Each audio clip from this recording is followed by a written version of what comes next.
Good morning. First of all, can I ask every guest and member to speak up this morning? We had a few issues with the acoustics in the room, so please speak up a little bit.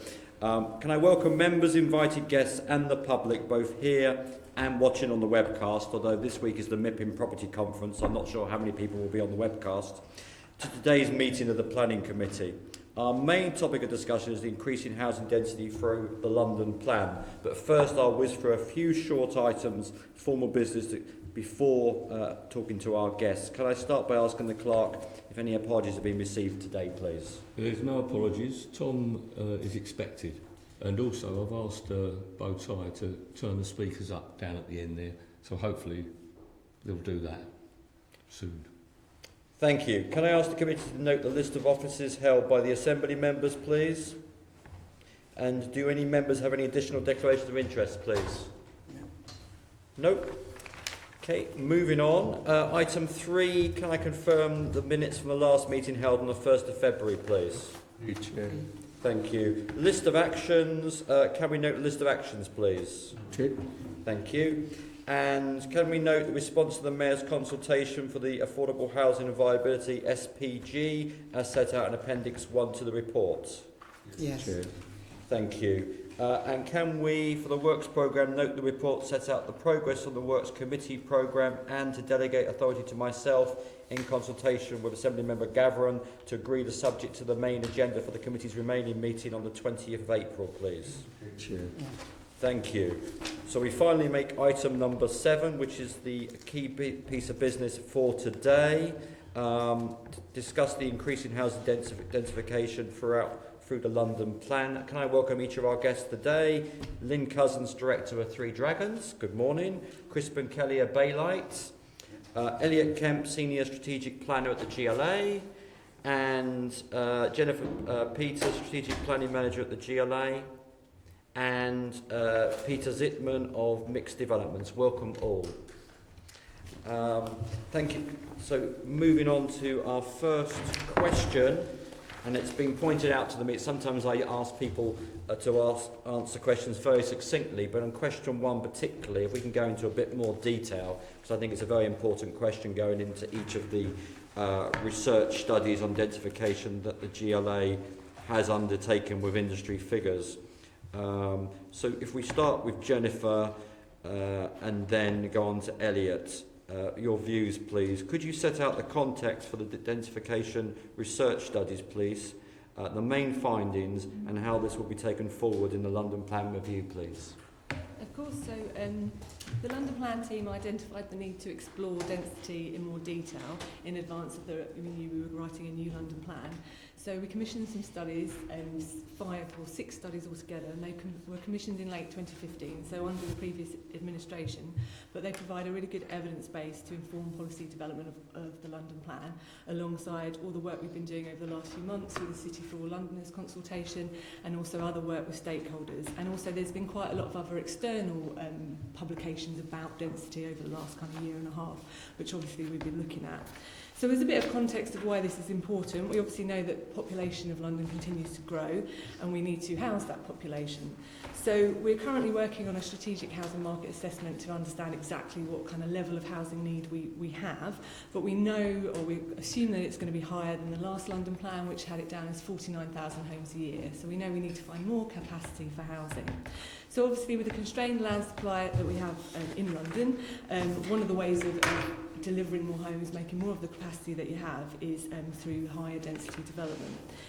But we need to make sure that all the growth that we deliver is sustainable and of good quality. So that's kind of the background to what we were looking into, looking at these density studies. So sort of a bit of history of the London plans. All through the sort of 3 main London plans that there's been so far, there's been a policy either on maximising housing potential on sites or optimising, and essentially it's about making sure you've got the right density in the right places. And this has been linked to the Sustainable Residential Quality Matrix, known as the SRQ matrix, which is making sure that you get higher densities nearer better accessible places, which makes sense in a planning concept, obviously now as well. But we saw that the evolution of the density policy over those kind of 3 plans and the way it's being applied in actual planning decisions, that we actually needed to understand it better, what we were actually trying to achieve with density policy. So what we wanted to do is really understand and get into the bottom of that, rather than just looking at kind of having a review of the policy as it exists, to really understand what density is and how it helps us sort of deliver more homes. So we commissioned these sort of 5 or 6 interlinked studies, and I'll just give you a quick overview and then Elliot will run through the kind of findings of them. But the first study was kind of understanding what is density and what you're actually trying to measure, because there are various ways it can be defined and it depends what you're trying to find out. Population density, for example, tells you something different to plot area ratios or habitable rooms per hectare, etc. But also we needed to understand that are measurements being done consistently, because if they're not, it's not necessarily telling you very much if you're comparing very different things. The next project was looking at developments that have gone over the density matrix, which we have at the moment in the London Plan, to understand about those schemes and whether they are successful places, what makes them successful or are unsuccessful, and that's where Lynn's work comes in, so she'll be able to explain that in a lot more detail.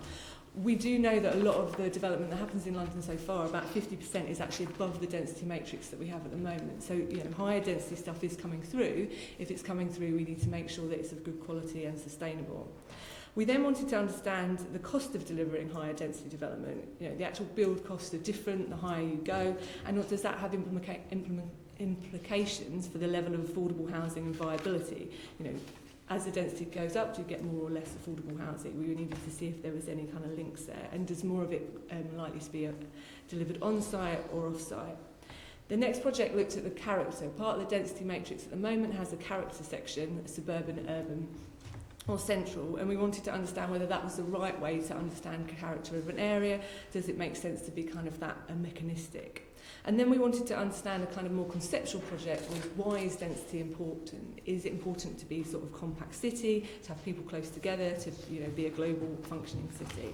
And then the final project, which we did with TfL, wasn't a commissioned one, we did it in partnership, was around understanding, at the moment the density matrix looks at public transport accessibility levels, PTALs, but should we also look at access to opportunities and services? TfL have been working on an ATOS, which is a measure of links to opportunities and services, and could we link that in? Would that ATOS? ATOS, yes. So, do you think you should explain that? So ATOS is access to amenities and access to opportunities and services. So it's around how close you are to jobs, schools, GP surgeries. So it's kind of linked to how close you are to transport, but not just focusing on transport, which obviously PTAL, public transport accessibility levels, is just about transport. Can I just ask, does the density matrix not take into account ATOS? No, not at the moment. It's just PTAL, although it does have a link to closeness to town centres, which you could suggest sort of is a proxy for that sort of measure, because you have a lot of amenities in town centres. So that was our final project that we had to look at. So what Elliot can do is go through kind of the main findings of those sort of 6 projects and think about the next stages for the London Plan. Thanks, please. Okay, thank you. Well, I'll sort of go through them sort of in sequence. The first one was the project looking at what measures of density we should use, and that was taken up by LSE. And they sort of looked initially at why we measure density in London, and their main finding was really, as a strategic authority, it's about delivering housing, and it isn't so much about measuring the character or the built form of that density at the end of the day. They felt that was a decision for something at the local level. So that led them to feel that we should measure density in habitable rooms, ideally. At the moment, we recommend that we measure it in habitable rooms and units. They said the trouble with units is you don't control for how many people you're going to have in a particular area. However, we actually don't record data in habitable rooms on our London Development Database, so they recommended as a proxy for that we do bedrooms per hectare as the actual outcome of what we measure. They're also saying, as a strategic authority, a very clear reason for trying to deliver more housing in areas that might not or for various reasons, deliver as much housing as it could do. So a minimum density level is something that we should be doing. But they didn't see a point in having an upper density level, which is quite an interesting finding. And one of the reasons they sort of get to this conclusion is because they look at our current policy and say that the density matrix is being exceeded by 50% of development and being undershot by 15% of development. So their sort of conclusion is it isn't being followed very closely. They give an explanation of why that is, why they think that is, and they think it's really down to there's market factors driving where housing's built and the kind of density it's built at. And they also feel that there actually is a negotiation that happens at the local level between the local politicians, the local planners and the developers, and that's the outcome of that's accepted. And so that's why maybe the strategic policy isn't being followed as closely as you'd expect. They also looked at, did some research about what other cities do, what other countries do, and they felt that not many people have something as sort of seemingly complex as the density matrix. They focus on issues such as housing height, like building height, or maybe they look at other sort of more design factors to control density rather than having a sort of set number linked to a transport accessibility measure. They also looked at issues, a cultural issue of density, and say, well, is there? We sort of asked them the question, what is high density? And they sort of come back with, well, it depends where you come from, really. It's really your cultural perspective on density, and so there's no actual limit. It's down to probably where you are in the world and what you think is acceptable. And it's also down to the design of a scheme. So though the density could be very similar in different design schemes, but it just feels very different to you. So there isn't a fundamental limit. We can say that's medium, that's high, and that's unacceptable density. Although maybe within particular sort of cultural areas of the world that you might be able to get that figure. So overall, basically, Project One is saying we should have a minimum density, no maximum, and they then go in to look at well, should we be using the density matrix or should we be using another measure of density? And they suggest that actually maybe you could look at a measure that based...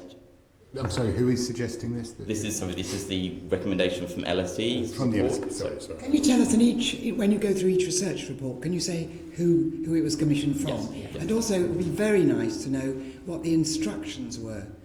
What was the brief? Right. Well, I think we ought to know what the assumptions were that were put into the people doing the research. Sorry, Chair. No, please. Beg your pardon, yes.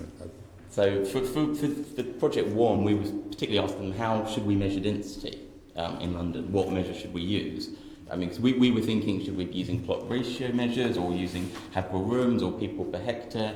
But they sort of looked into it and came back with, well, why are you measuring it in the first place? And their sort of recommendation was, the Mayor's main aim is to deliver more housing rather than anything else. And at the borough level, they might want to have more detailed measures about character and height restrictions or height controls. But their recommendation was that wasn't something that the strategic authorities should be sort of getting into, really. We should be focused on the delivery of housing. So they sort of they almost turned off sort of what we thought we were going to get as an output into a sort of their recommendation that you only should be focusing. Which department of LSE? Because there are loads of different departments. Yes, it was the London grouping. So it was within the planning. The way that LSE works when you go to commission reports is it goes to LSE Enterprise, and then different people within LSE bid for it, and they make up their own grouping. So it takes people from different. It's Christine Whitehead, Ian Gordon, and Alan Mace who are the key. And the third one? Alan Mace, Right, who are the thank key you. leaders. Can you do that in every case, please? Yep. Thank you. So we've got a finding that they're telling us, suggesting that we have a minimum and that we don't have a maximum, and we use ideally habitable rooms, but we use bedrooms per hectare as their sort of outcome. And they then suggest that a model that you could come up with a different way to come up with minimum density figures across London, which looked at past trends and likely outputs depending on where you are in London. So say you're further away from the centre, you're likely to have lower density than near the centre, and that's based on past trends. But some parts of London haven't had much development, but you would predict, you'd expect a sort of level of density based on their certain characteristics, which is their sort of public transport accessibility, distance from London, there's a character of the area, and access to jobs. So these factors, they came up with a sort of a crude model and said you could work this up if you wanted to come up with another number for density if we wanted to go down that route. But that was kind of left as a sort of hanging part of their research. May I share at this point? Did at any point, as part of the brief, we talk about the health outcomes of this research? Because one of the good reasons for having a maximum density is tuberculosis. The public health wasn't explicitly put in the brief. It was looking at it was looking at why we gave different questions, but we were particularly focused on what we knew wasn't happening from our annual monitoring report. So we knew that our policy wasn't being followed as closely as our criteria expected. Sorry, I'm questioning you. I should be questioning the LSE, and I'm sorry about that. But I'm just astonished that they said that there should be no maximum density whatsoever. I mean, what are we going to get flavellas? I guess they would suggest that there is going to be a maximum, but it's not factors that the factors that are controlling maximum densities at the moment are the market, our local planners, and local politicians. So it's not that there shouldn't be one, but it's just that maybe as the strategic authority, the mayor isn't the best place to have that maximum. It should be done at a local level.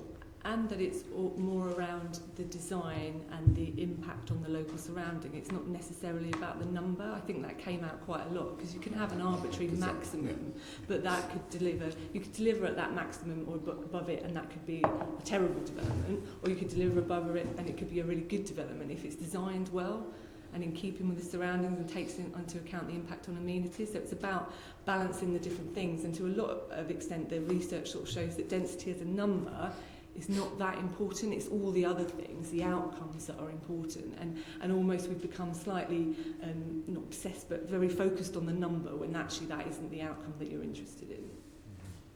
Let's try and get through the 6 in 5 reports in detail, and then perhaps members can We'll lose the detail. go on then, Tom. That's right. I just had to, because surely there is a. You say, okay, well, they say, sorry, okay, maybe this should be something that's dealt with locally, not on the strategic level, but something like, you know, I mean, well, I presume access to public transport was in there, but you can't, you can only get to a certain point and then you go above it, and there is a strategic issue for the mayor in terms of what capacity we've got on the tube now. So it seems a bit odd. So having the outcome you have is in the context of all the plan policy. So it isn't the only policy that determines the scheme density is the density policy. We have obviously transport policies and design policies, and obviously there's local level local plan policies. So all those things combined shape your outcome, and they're just saying that the density policy on its own isn't very effective at doing that. And so you'd be better focused, if your main concern is a particular issue, such as building height or particular public health outcomes or open space outcomes, you'd be better having a policy about that and to try and deliver that rather than trying to deliver it by just having a maximum density policy. Navin? What overrides or whose policies override when you have a situation where you got strategic policies, Mayor's London Plan or thinking, and then you got your local area action plan or local planning framework. If there's a huge difference between the two kind of approaches, what actually overrides in that sort of situation? Well, there shouldn't be too much of a huge difference, because the London plan is part of the development plan, and any area action plan or local plan policy has to be in general conformity with the London plan. So we go through a process of checking that. But it kind of depends. Often the strategic policy will be broader, more high level, and a local policy will be in more detail. So often the local policy will have, as I say, more detail about density and design than perhaps the strategic policy would. So it's not about one overriding the other. Well, I'm afraid on the ground they do, because we've had recent couple of cases which actually suggest what I'm saying is that fine, in London Plan you have accessibility, for example, local public transport networks, so on and so forth, which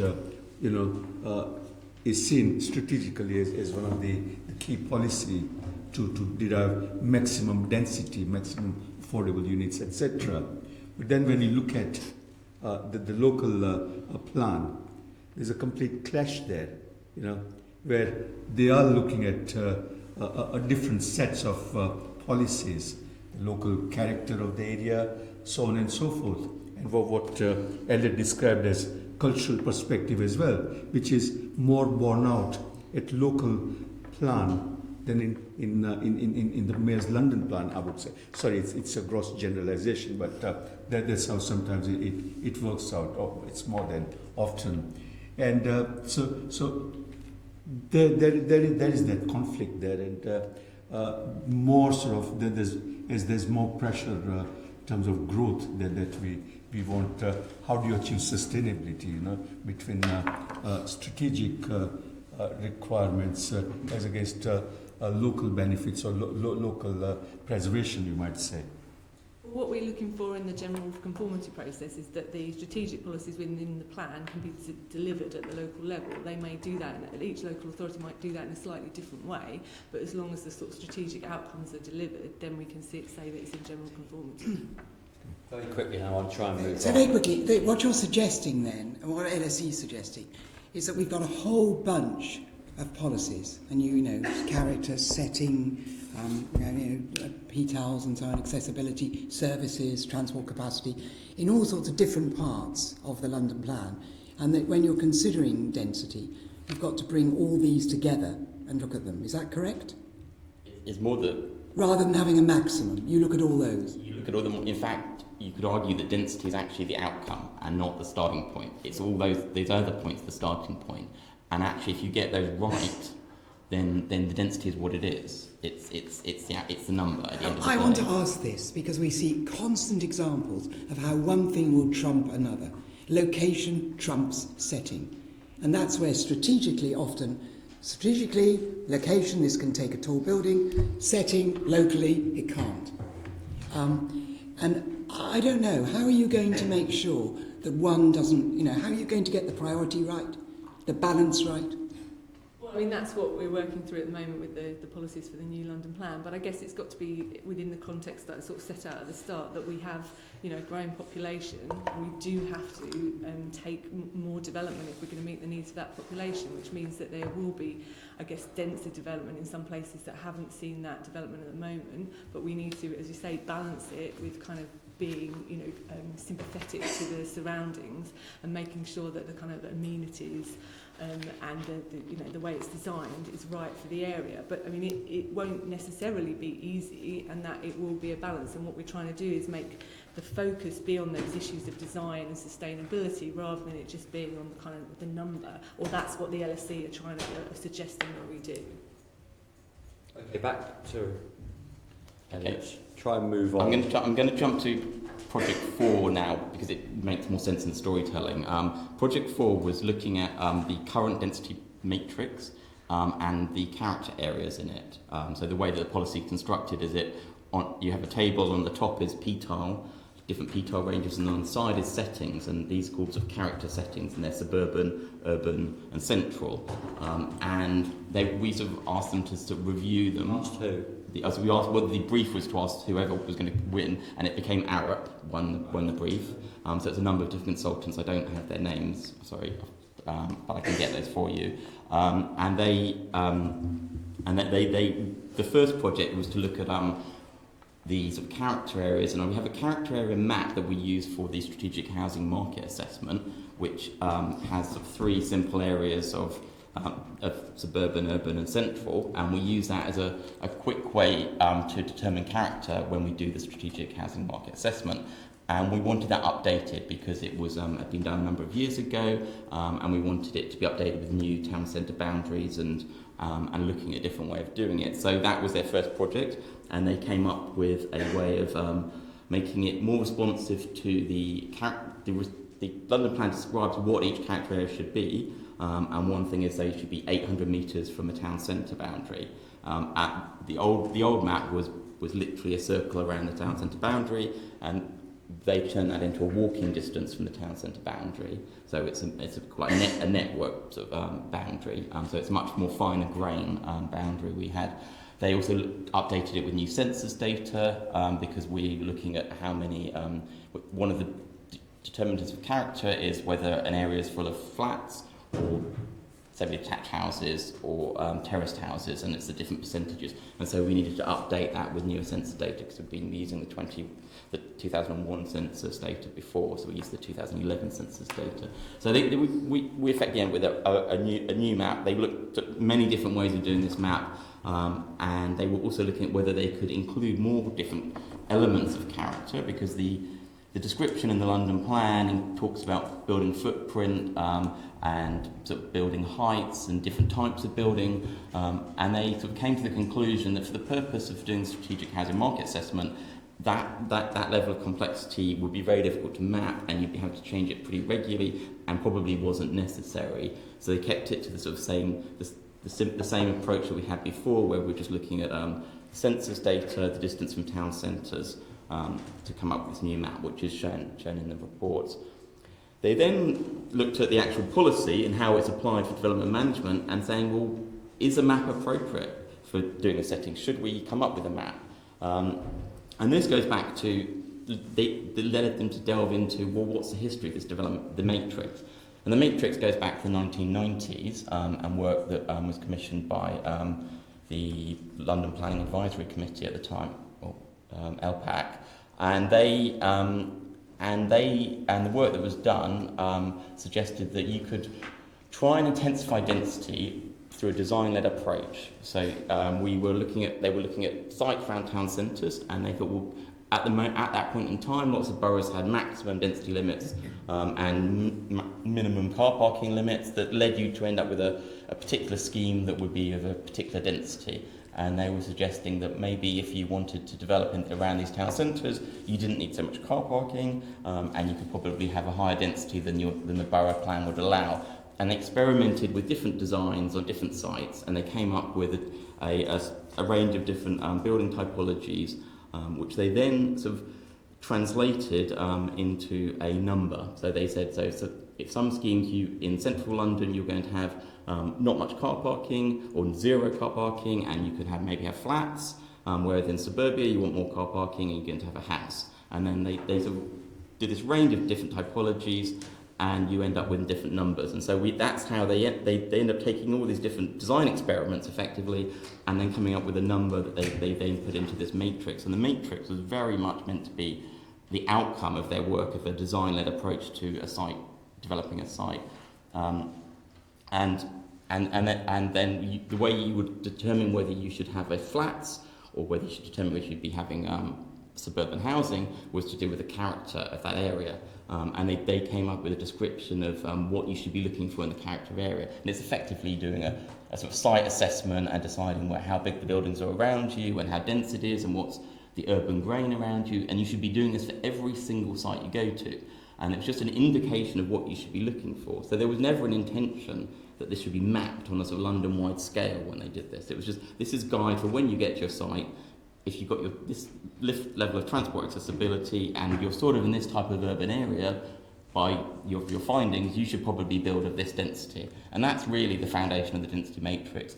It sort of moves on through as the London Plan comes along in different iterations, and it starts, PTAL comes in, and so we start using PTAL for transport accessibility, and it's like the description gets refined, and we slight character becomes becomes more and more sort of dominant in the sense because we had to do the strategic housing market assessment and we couldn't possibly do a site assessment for every single site in that assessment, so we had to have a proxy for it, which is why we end up with this map that sort of takes all these characteristics and turns them into just a few things from PTAL and the census data on housing typology.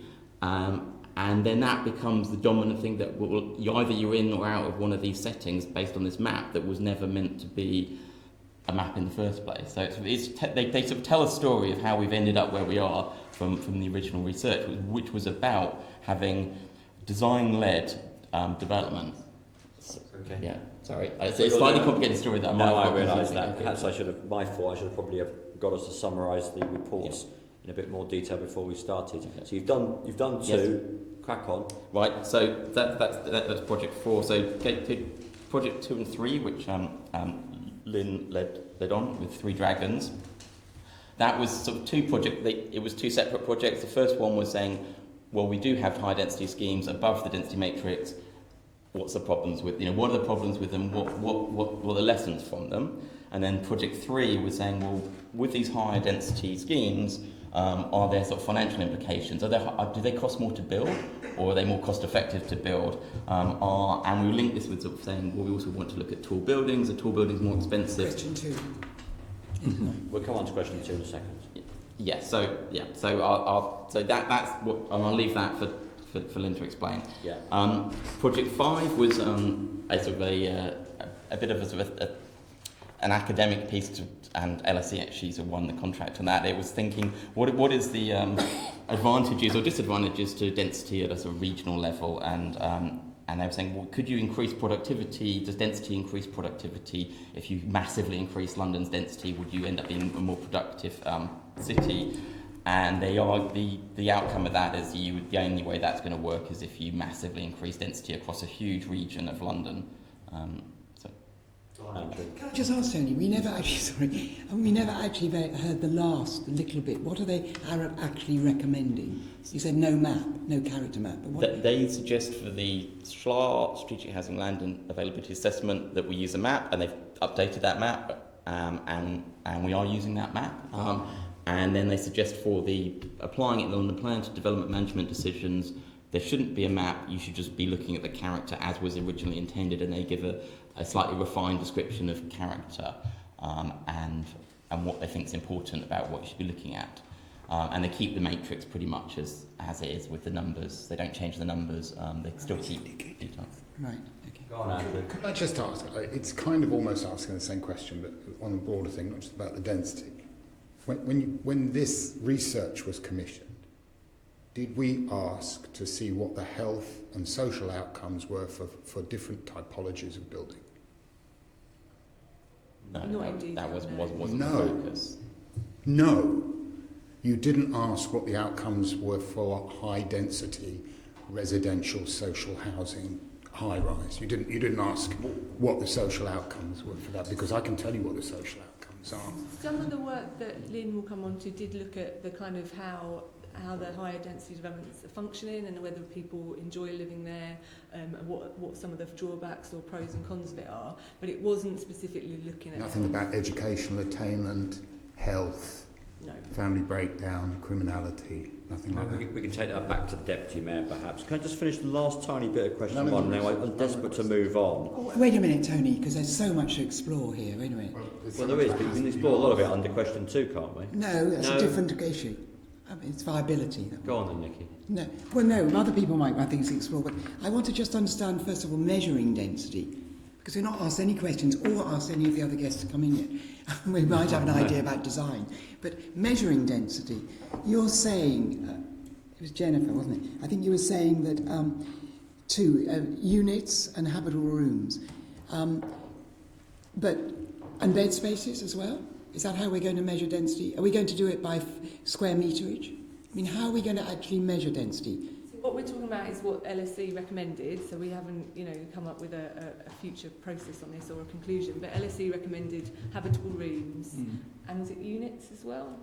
No, That's what we do at the moment. No, they're suggesting habitable rooms, but if you can't do that, which we don't do because that information isn't given by the boroughs, is we do bedrooms. So bedrooms per hectare would be the density measure there. Bedrooms, not bed spaces, because bedrooms doesn't tell you whether we get into this terrible thing where families of 4 and 5 are squashed into places which are too small because you've got sort of 2.5 bedrooms.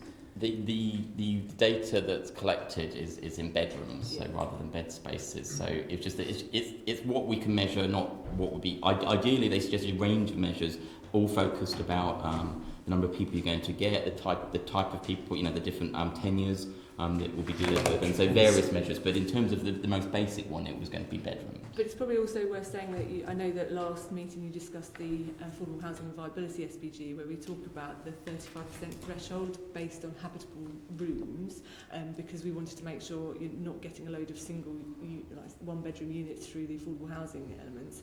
So we are going to be looking at the measurement, and whether it's habitable rooms or whether it's bed spaces or units or a mixture of them, we're going to look at that kind of over the next couple So you will be looking at the square meterage? We might look at square meterage. There's lots of, so we've got a lot of responses back from the SPG that's actually talked about this issue and about the best way. And in different places that within London, there's different issues. Because central London, if you use bedrooms, it can sometimes mask the kind of size of units because they're very big units. So we are looking into that, and I guess we'll make sure that the kind of two approaches are linked. Yeah. And Tony, it would be very good to hear from some of the other members what they think of what they've just heard. Please, yes. Do you want to start at the end, Peter? Yeah, I mean, for us, density, we've always looked at going well over the threshold because it makes it more affordable as a scheme, simply put. But the success of the scheme, I think is what's been implied, has got nothing really to do with what the density is. It's whether you introduce communal gardens, the ownership of this place. So I think it is a far more complex thing than just looking purely at density matrix. Because in some areas, if you're developing smaller units, one-bedroom units, you can get quite a high density. But the age profile of the people and the income profile of the people will accept that more because they've got access to jobs and local facilities, as against a family unit, which is going to require gardens and more facility. But it really depends on the demographic you're aiming at. Check. Please. I hope my voice holds out. I apologise if it doesn't. I apologise if I can't speak up. But just a point about viability and density and tall buildings, the three things don't actually all go together. What we found, and it didn't come as a surprise to us, but that the taller the building, because the costs go up per extra floor, you can only achieve tall buildings in terms of viability, particularly if you want to deliver an element of affordable housing in very specific central high-value locations. So there is not an incentive necessarily to push up the height of building in lower value areas, although the point made by my colleague on the right was about density. So there is a market dynamic which is not pushing up height of buildings in lower value areas. It's a very complex picture. We've laid out all sorts of options and scenarios, but that simplifies very much our findings, and it didn't come as a particular surprise. I don't know if that's helpful. That's very helpful. Thank you. Crispin? I'm very well to contribute at the moment. Great.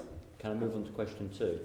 Well, we've touched on it because it's to you, Len, and it's precisely about this issue of typologies. So from your research and case studies, what are the key factors in making high-density housing schemes successful? And does your research suggest some building typologies are more suitable for central London than more outer boroughs? That latter bit you've touched on already. Well, I've touched on in terms of viability, yes. Although in terms of other aspects of density there may be. I'm sorry, I seem to be echoing, my apologies. I think you move the jug, perhaps, Do you sometimes. think the waterers do them? Sometimes. Does that help? Try again. You sound fine. I can hear you, but can you hear the back? I can't Yes, speak they can. up They're any nodding. louder, so my apologies. I'm going to start off by stating the obvious and something that you'll be very well aware of. We did not find that there is one particular type of development in terms of density which works. It always works better than another. There are different solutions at the same density you come up with because of how you design the scheme in a locality that will work well. I think one of the interesting findings, which you may be interested in hearing, the kind of courtyard development, even at quite high densities and tall blocks, seem to work quite well for affordable housing for families. But I wouldn't want to give the impression that is the only solution, but it seemed to be one of the solutions that worked well. Can I say that I think that what makes a success of a high density scheme or a higher density scheme, I would put it down to, I've noted down 3 things. And this isn't helpful because there are different aspects. We're back to saying there are different aspects, different levers, what makes success.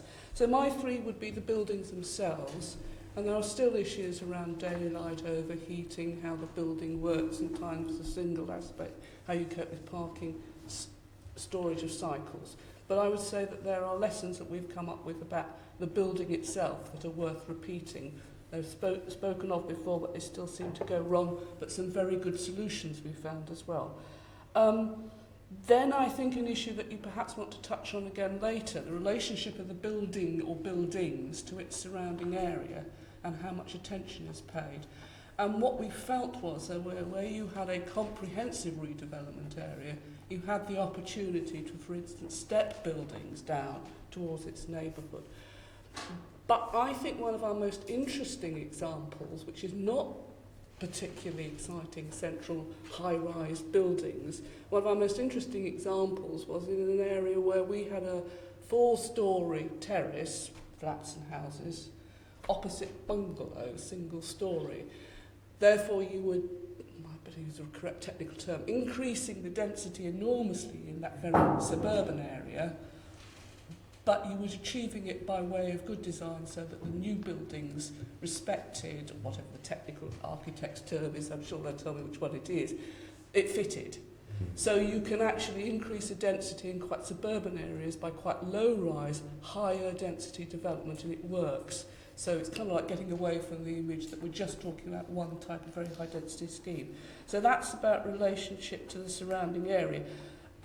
A detailed point, but one I would make, is what we felt was that sometimes in high density schemes, the lack of attention, if I may put it that way, to what happens at the street level of those buildings.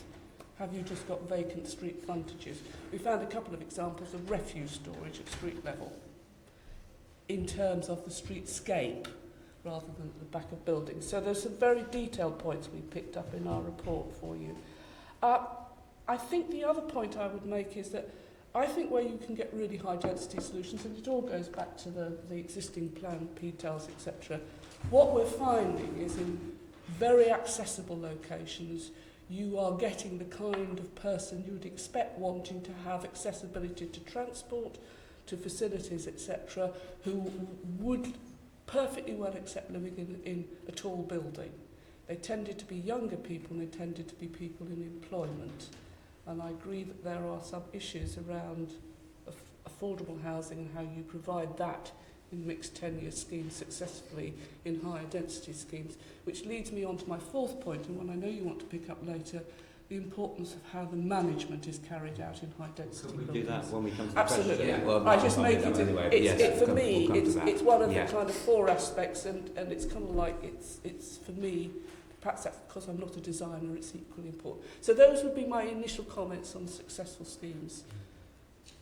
I mean, the issue of sort of height versus density, and of course it not being the one does not necessarily mean the other. And Lillington Gardens in Westminster is often given as a good example of a sort of low to medium rise, very high density development that's very popular.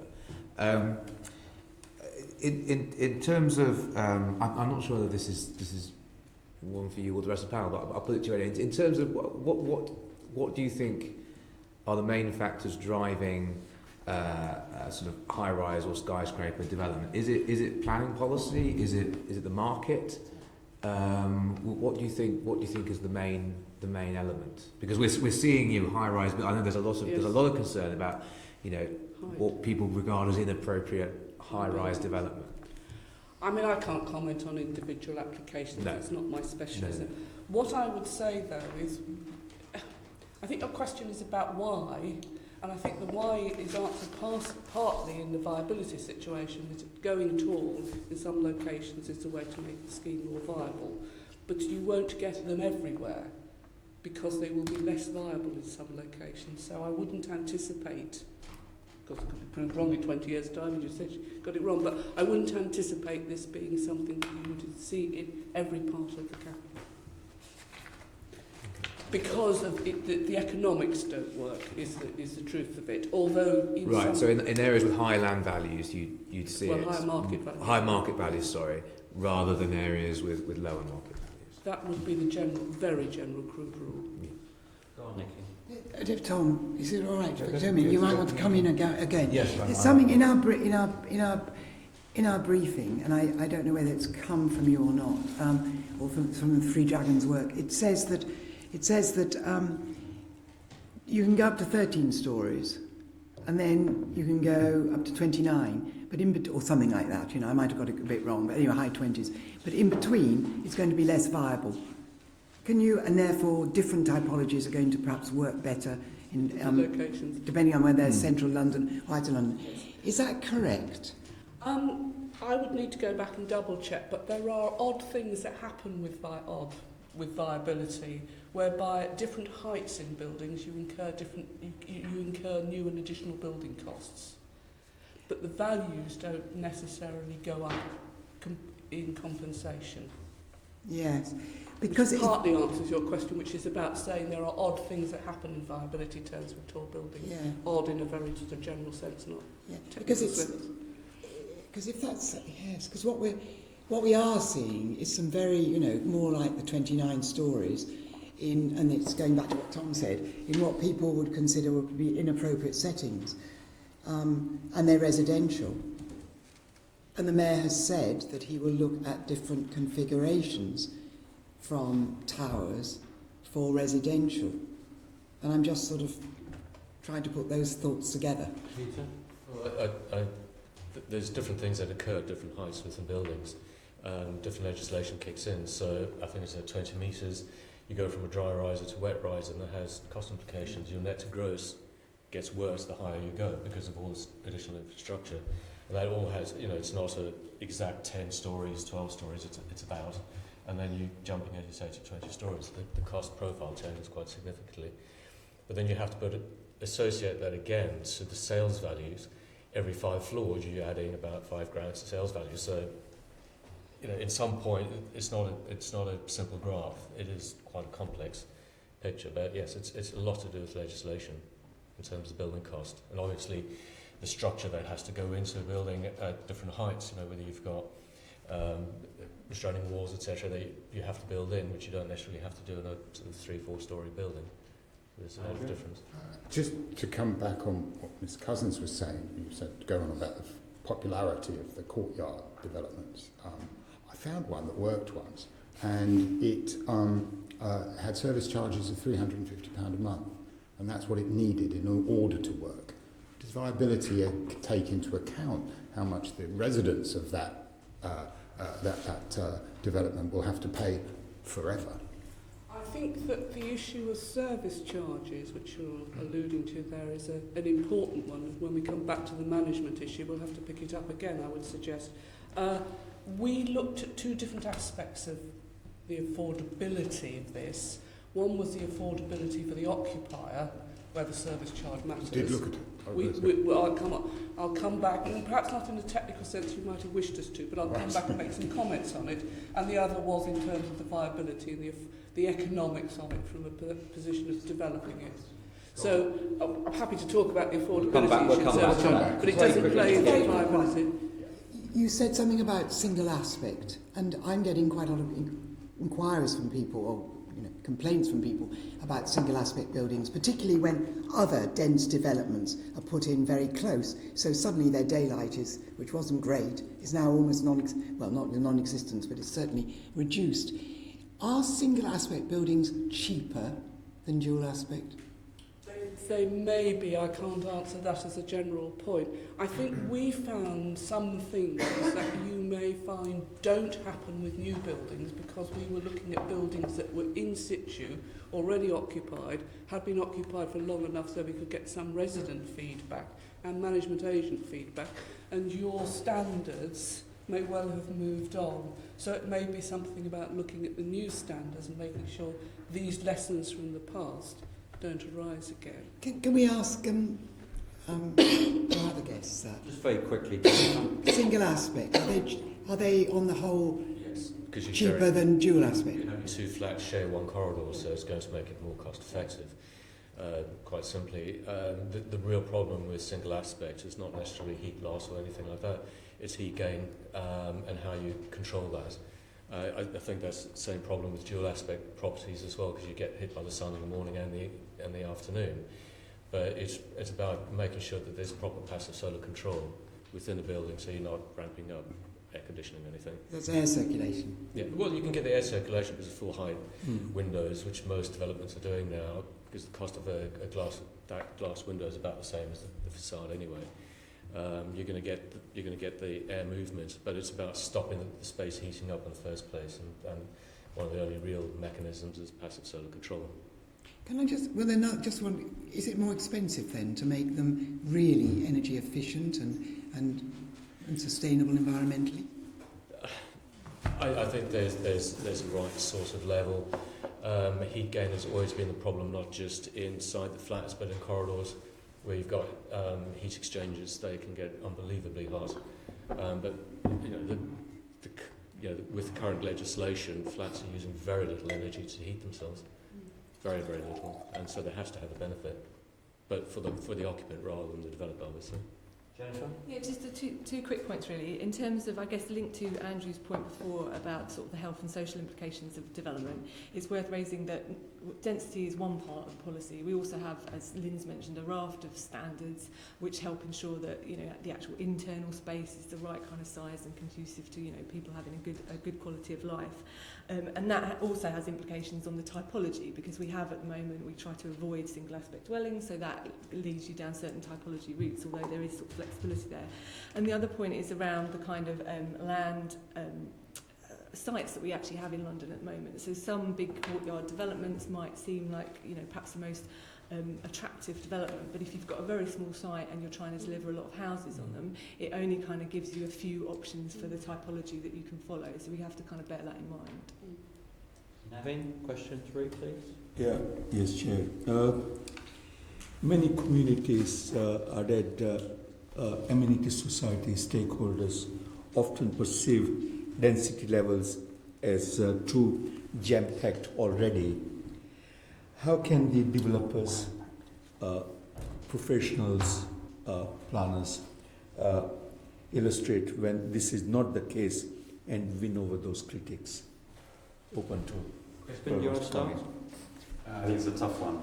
You know, I mean, our experience is that you have a lot of opposition from local people, for example, to a tall building. And I don't know how you would.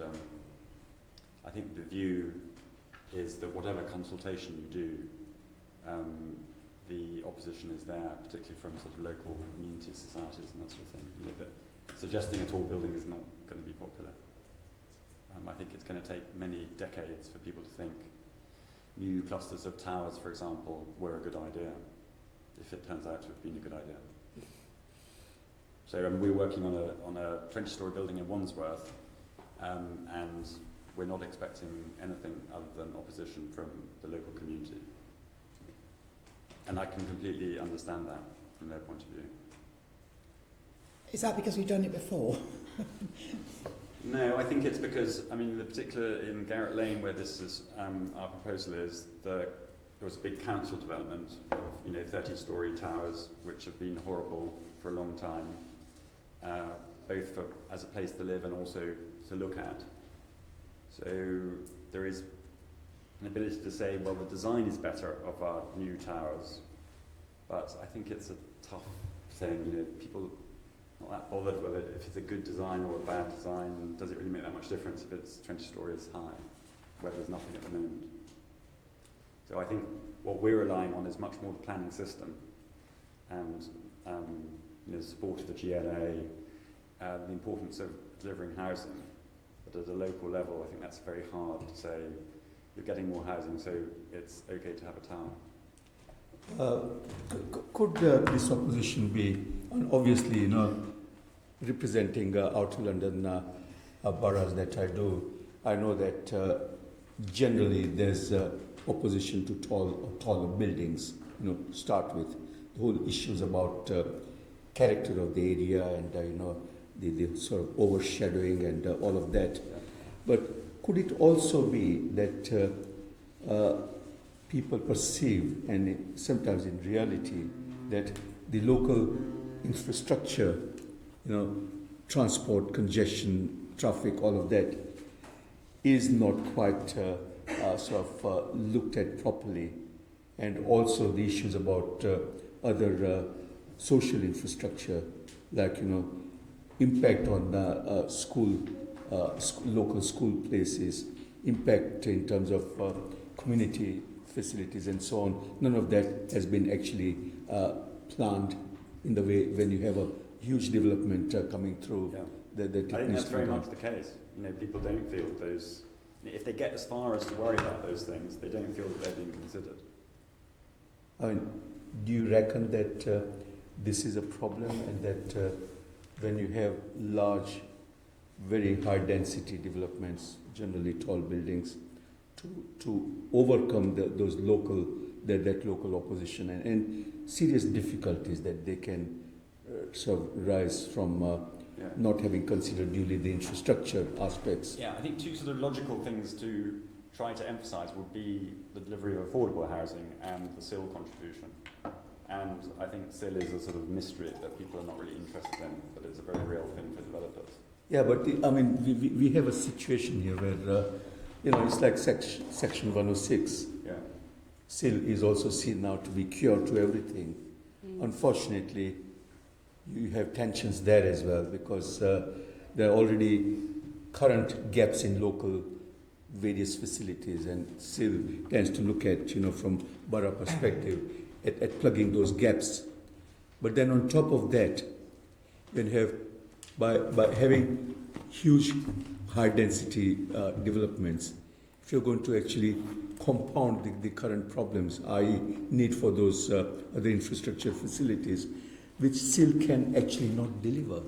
So what we are doing is providing a development which is not sustainable in the long term, and therefore those critics, those local communities are right in opposing, and we are wrong as planners or developers or whatever in imposing those kind of solutions. There is a problem here. Okay, I mean, comments from other colleagues as well. I mean, I think it's worth saying that the way of, it is often difficult to encourage local communities to buy into development, particularly if they see it as not in keeping with their surroundings. But part of the kind of sell, if you like, and I would say this as a planner, is that if you're doing it through this way, then it can be planned. You can make sure you take account of all those needs and the implications of having a bigger population.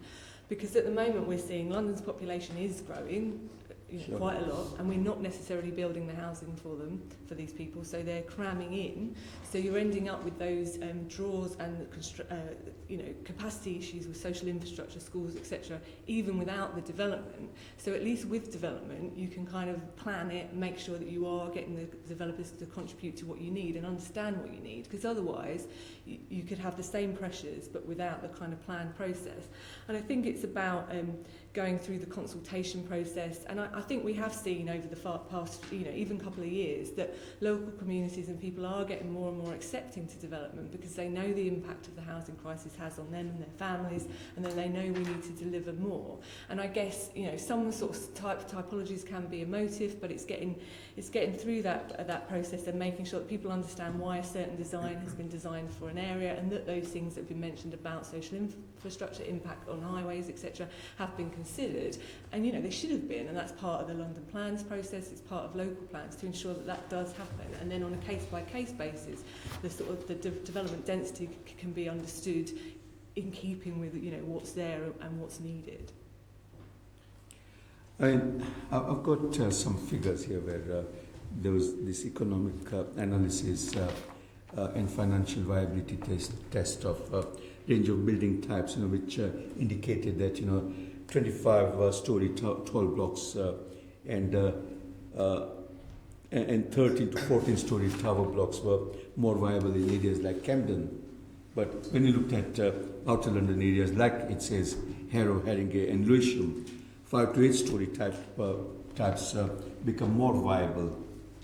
Now, given that analysis and situation that we have demonstrated, certainly when you start going into those areas, outer London areas, and start promoting sort of 15+ story tall units, it doesn't make sense because they're not viable to start with. That, and Lynn can come in here in more detail, it's a very kind of broad brush analysis there. There will be places within all, each borough where higher density and taller developments are viable. It really is quite locationally specific. What we were trying to do in that piece of work is kind of give an overall understanding which suggests where the housing values are higher, you will be able to deliver higher. But we are seeing higher density developments in outer London, but they're in sort of very specific places. I don't know if you want to come in there.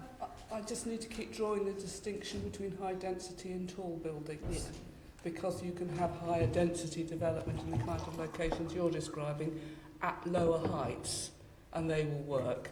But that generates the same number of people, which is the issue about social and other infrastructure coping with the additional population.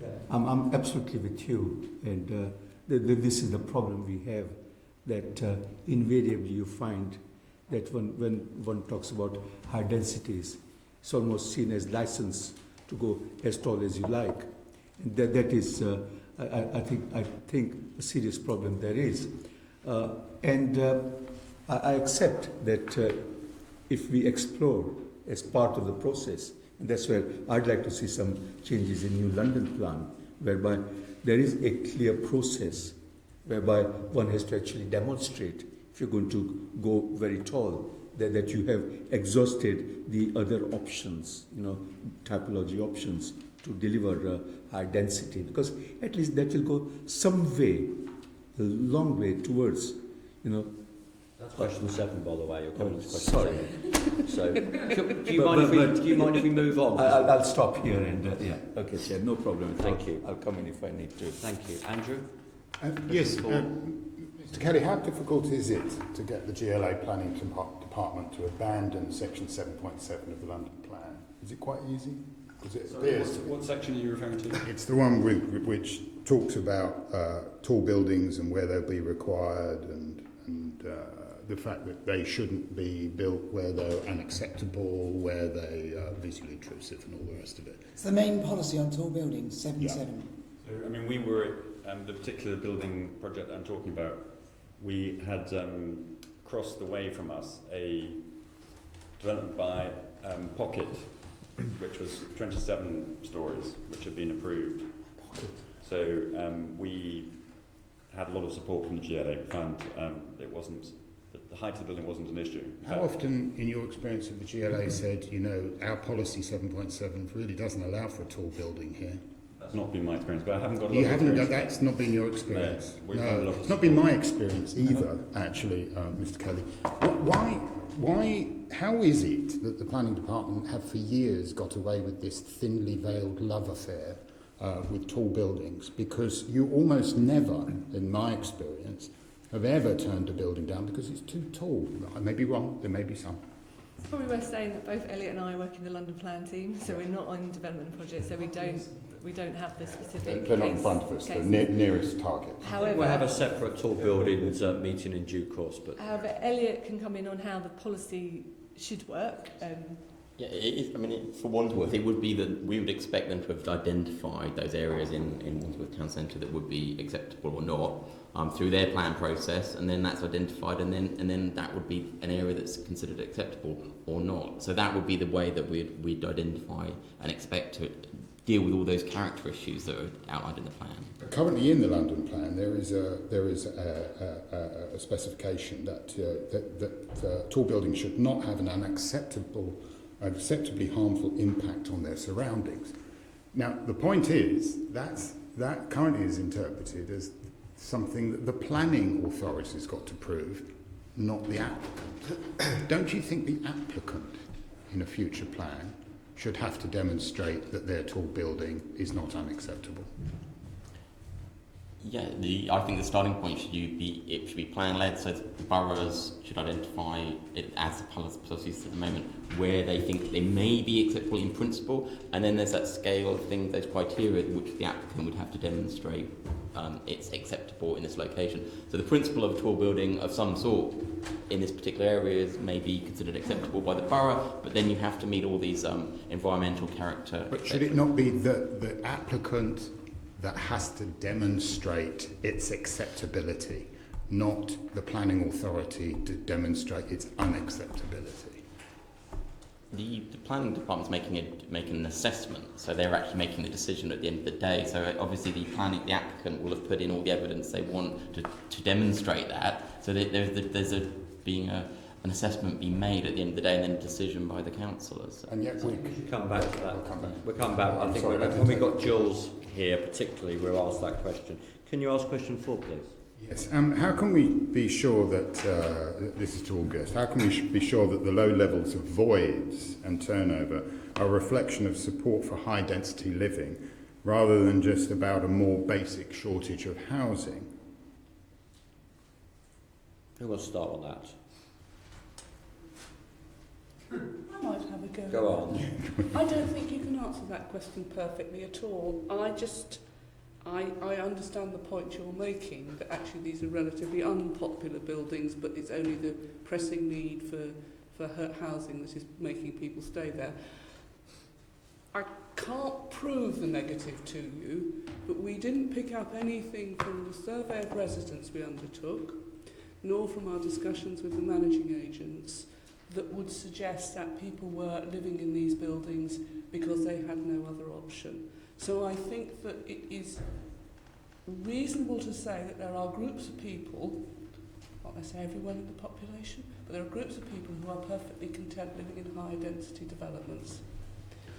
We certainly didn't pick up, I'm here because I've got no other choice. So you asked the question? No, not directly. We asked about general satisfaction and their overall views on the building. So you didn't ask if they were actively considering moving at the moment? No.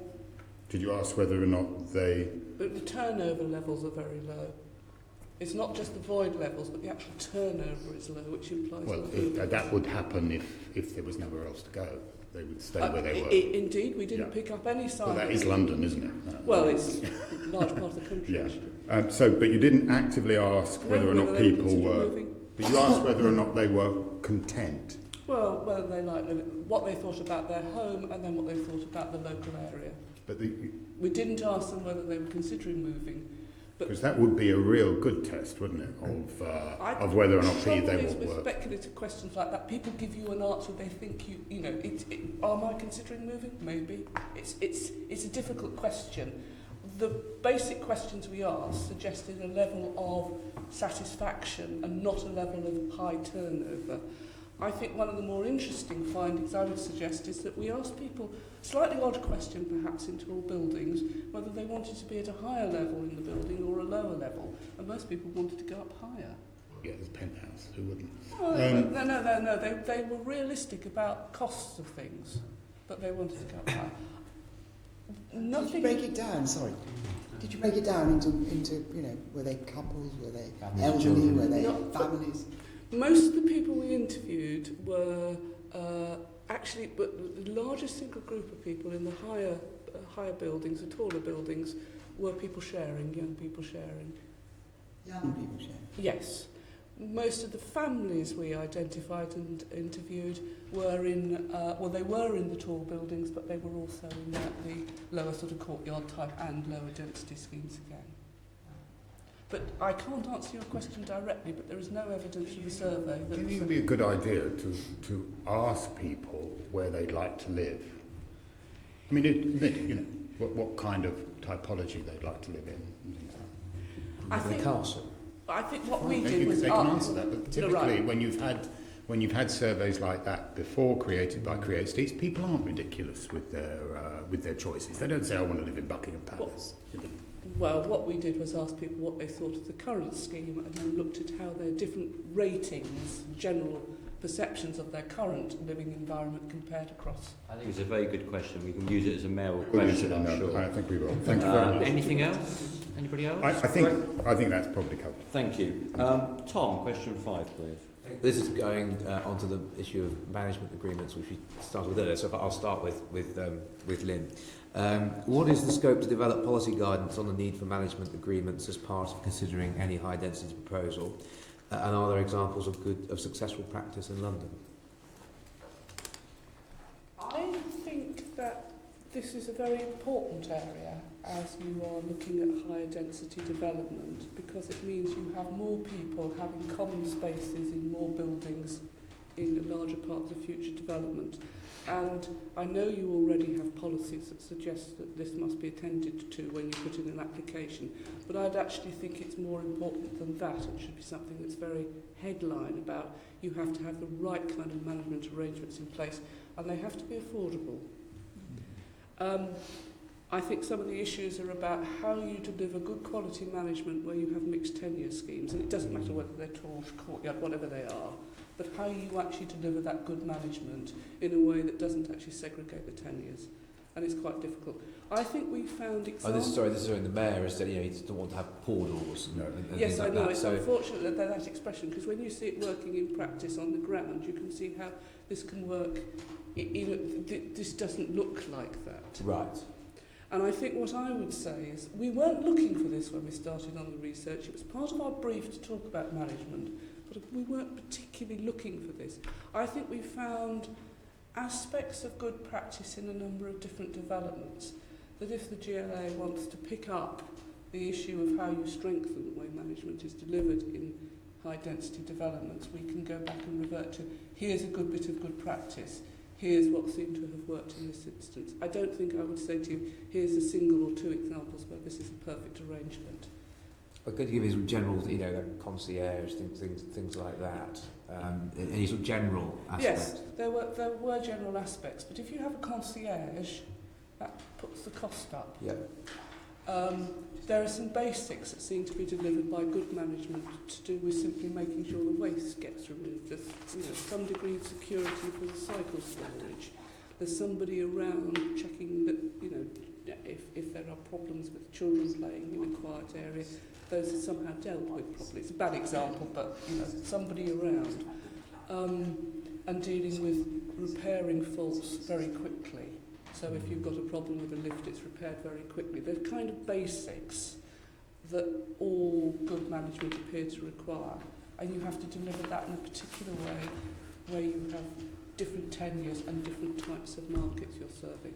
Did you find examples of places where they might have started out with various things and then over time, good intentions, everything, over time they disappeared and that had changed the sort of the views of the residents in the block? We found some useful examples, I think, of where things changed, but where they changed in terms of how the management was delivered. Not that the standards were reduced, but the different arrangements for management over time, because the first lot didn't work. And I think there are issues around technical details like having decent service level agreements and costed plans, and how those costed plans will work over time if costs go up. And the affordability question again on service charges, that there's quite a lot of bits of good practice from different of our case studies, but I wouldn't point to one scheme and say that gives you all the answers. Would anyone else like to comment on this? Some of that kind of the management approach can be sort of looked at in terms of the design. So, for example, making sure that the cycle storage is secure and that actually people want to use it is something that you can work out through the design of the building. It's not necessarily management. But also we're hearing in terms of schemes and the management of them, obviously if you've got a developer who's doing a lot of schemes, particularly in London, they want to have a good reputation, and we're finding that a lot of developers are actually starting up with their own management, in-house management companies to make sure it's delivering the quality, and the experience that they want. And particularly, I suppose, again, sort of harking back to the SPG that I mentioned before, we talk particularly about build to rent there, and we're very keen to make sure that there's the right kind of management for those schemes where you might have the higher turnover, more sharers, etc. So we are kind of looking at it from that point of view as well. It's going to become even more of an important thing with build to rent. I think with so, more yeah. shared sort of functions. Yeah, and just more, more people generally, in the amenity space, Shared amenities, right? So. Anyone else, or shall we? Yeah, I have to say I agree with the comments that I think it starts with the design and making sure that the building, or the concept of the building, it takes into account right from the initiation that what management costs are going to be. And I think the next stage is about empowerment. It's about giving the people who live there the power to change the management. That's particularly home ownership, not rent, obviously.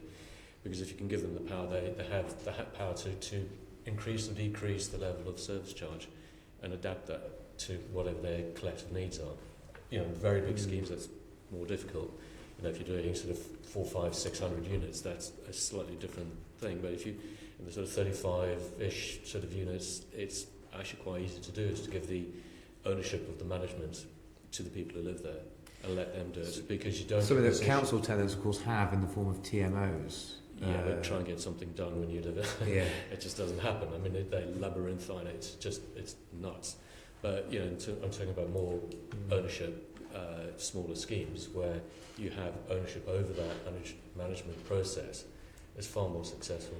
Is that the common hold arrangement? Have I got that terminology? Well, it's the people who live there become directors of the company who manage the managing agents. Isn't the problem here there that the owners get to vote, not the tenants? Well, this is and that means that they'll always vote for the lowest cost, whereas tenants will have an interest in improved services. Sorry, beg your pardon. Yeah, so I'm talking more on schemes where people, the majority, own rather than renting their units. But people also rent have a voice within those managing systems because they can attend public group meetings. And it does tend to, from my experience, tends to make more successful schemes if you allow people to manage their own spaces. Lynn, did you want to come back in? Just a couple of very quick comments on the question of management and service charges. We've looked at owners and renters, affordable renters and private renters. There's another group who I think any management costed plan needs to look at very carefully, and that's people on shared ownership or any other kind, where this could be a particular issue because they're not. They may well be paying the same or getting on the same service charge as an owner, and they're in there because they are on marginal affordability. That's one thing. And the other point I just wanted to emphasise, Chair, and I think any kind of guidance going forward, I mean, we talked about the importance of management, the management voice and the design. My own view would be, unless you can actually prove that the management team have been in there influencing the design, I'd be very worried about whether some of the technical details have been properly sorted. So I think getting the management voice in is critical, not just nice to have, when you're designing a building. Thank you. Andrew, question 6. Could you tell me how Mr. Kelly and then Mr. Zipman, if possible, how are architects and developers responding to the pressure for increasing density, and how much of a challenge is it to provide both affordable and family homes in high density developments? And if you could give us some examples, that would be wonderful. To use the example I've already referred to, the scheme in Wandsworth, we couldn't get a affordable RSL to take any units in that scheme because it was effectively a pencil tower, so it was very expensive for them to take on. So I think that's a problem. It's probably a problem of that particular typology, a very thin tower. I don't have a lot of experience of schemes with a mix of affordable housing, so sort of comes on to an answer I'd like to make to the next question, but I'll wait for that. I have. There's actually a very good scheme by Brady Melody Architects.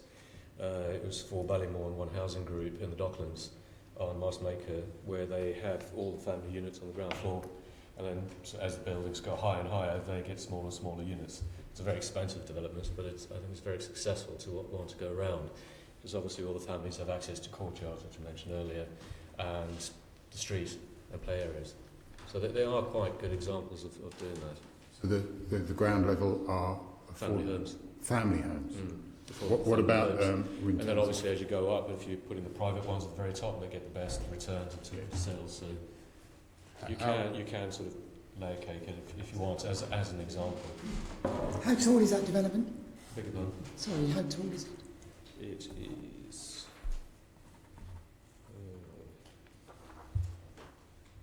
I don't know the overall height, I'm afraid. Do you have any? It's 199 homes. 199. It's quite big. Yeah.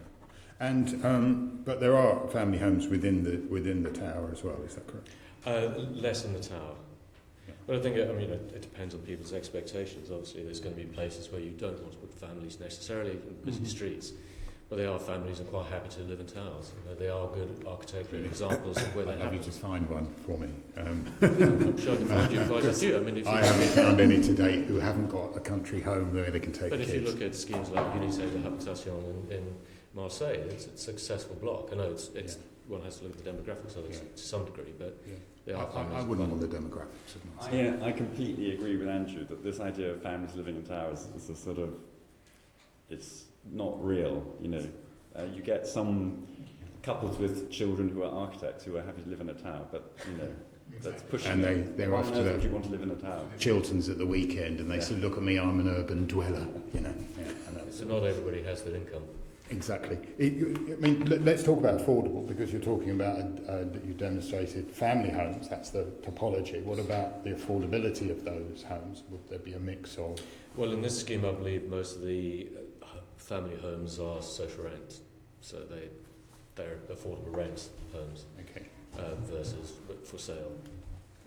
But generally, if you're on the lower level of a property, the units would tend to be a cheaper unit. As you go up, they get more expensive. So, rule of thumb. Yeah. I mean, the fact that we can talk about that means effectively we're creating virtual poor and rich doors and poor doors, aren't we? Because we know that if you're living in a tower, you can afford it, and if you're living on the ground, you can't. Is that? Not necessarily. It depends on how you break down the demographics of those units on the ground. There's no reason some couldn't be family homes for sale at a good price. But it comes down to the architecture of the place, where if you have a development with 200-300 units and you've got one door, it becomes like a hotel. And it's about how you break that up architecturally, creating places where people can identify with their place rather than with the overall development.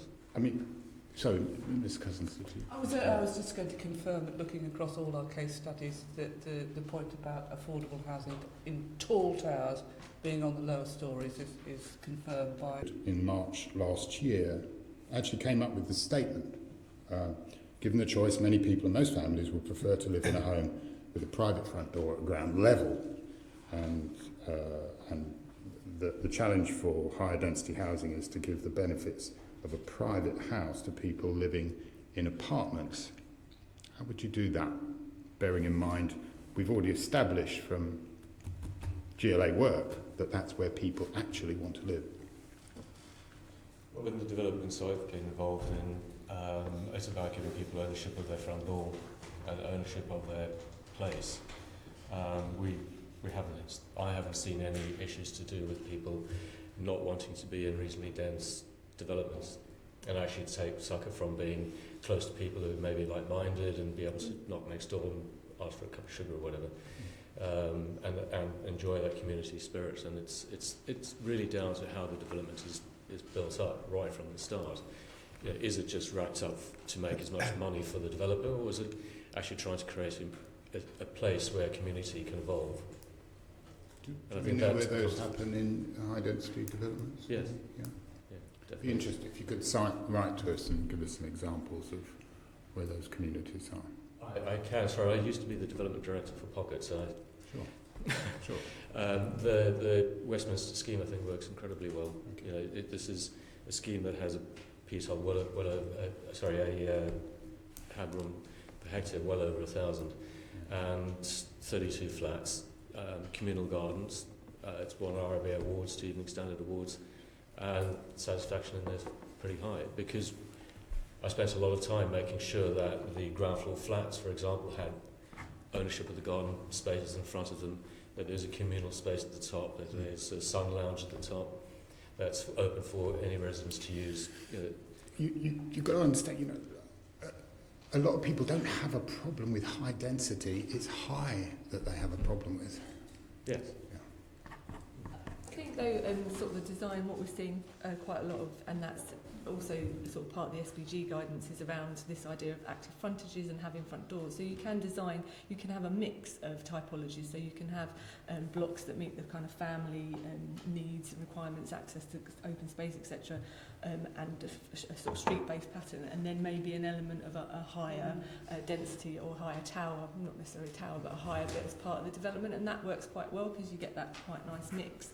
I think partly it's thinking about, yes, you can, as we've said a few times, you can have higher density without high rise, and that's true, but it does also depend on the kind of floor prints, the space that you've got to deliver it in. And also coming back to the point at the start, we do need to deliver more homes, and higher density is one way that we can do that. High density is fine. when you're reviewing the plan and having a look and seeing that, you know, if you can come up with a plan that solves the problem of Mayor Street, and I'm sure the Deputy Mayor knows where Mayor Street is, whereby you've had these high density issues, high density developments put in, and you've got completely dead shop fronts that have been going on for 20 years, and they've been granting planning permission to these dead shop fronts for 20 years. Well, that's an issue, and I think when we talk about active frontages, we're not necessarily just talking about shops. You're talking about having a front door for the house on One the of the ground. things. Yeah. One of the things. Yeah. Thank you. Thank you. We're going on to question 7, which is probably the most exciting question, which Nikki's going to ask. I don't remember. I just wanted to, can I, with your indulgence, just follow up on Andrew, because Andrew, we have in the past, and I'm sure you were here when we did it, looked at design and medium density. And we looked, for instance, one of the developments we looked at was St Andrews at Bromley by Bow. And if I remember rightly, it's about 13 stories, very cleverly designed, courtyard stroke perimeter block, different heights, so that you get the light, you know, you don't block out light. Families and mezzanine, on maisonettes, all with their own door into a garden.